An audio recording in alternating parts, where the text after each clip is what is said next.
Dr. Harris, I know that you have had the opportunity to work in several different practice settings for different organizations. What have you learned from having those different experiences?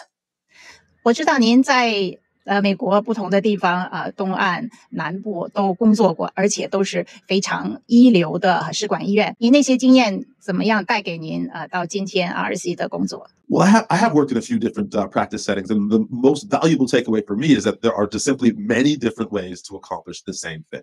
And from being in different settings and different practices with different cultures and different general approaches to fertility care, I now have the ability to draw on my experience from using so many different protocols for different patients. And now when a problem arises, I've not just seen it before, but I've seen it managed in a couple of different ways. And so that gives me great intellectual flexibility when problems or unexpected situations do arise. And it also allows me to tailor my care to patients in a way that can not just be the way I know, but now I can draw on these experiences to provide a care plan that's going to give that patient the best overall experience, not just the best outcome, because the experience is important as well. And that's one of the valuable things that you get from seeing the same general process performed in a number of different ways. 我很幸运在美国不同的顶级的试管医院里工作，同一个结果，我们那句话叫条条大路通罗马，就是说每个诊所有它不同的特点，那我呢就可以有机会把这些不同的特点就在我的脑子里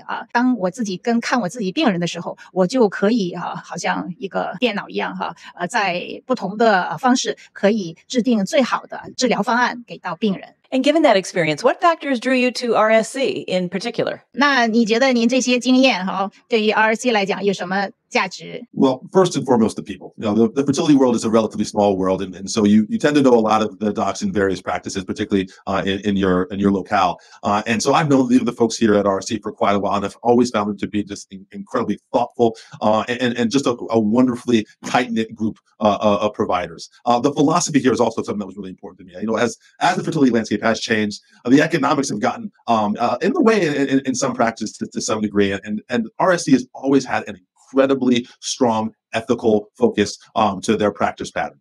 It also provides an environment that really encourages us to be forward-thinking.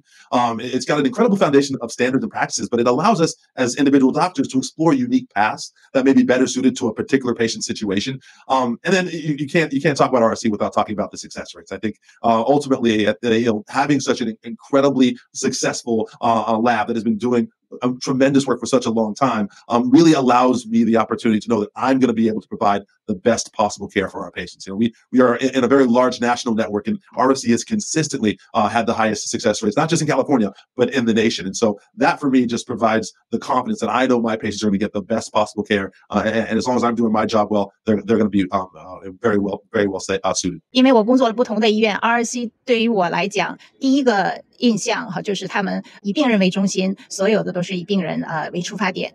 第二点，因为 RSC 是一个很大的集团的医生组织，那他又很开放，让每一个医生有不同的擅长，让他自己去发挥这方面的擅长这个是非常前卫。比如说他们的实验室非常先进，所有的先进的技术都是在实验室里边，所以让我们可以走在技术应用这方面在全国走在前面。最后一个就是成功率，如果就是谈到 RSC 成功率是不可缺少的。RSC 40年来一直保持在全美国最高的成功率，我觉得这几个因素是让我最后选择留在 RSC 的理由。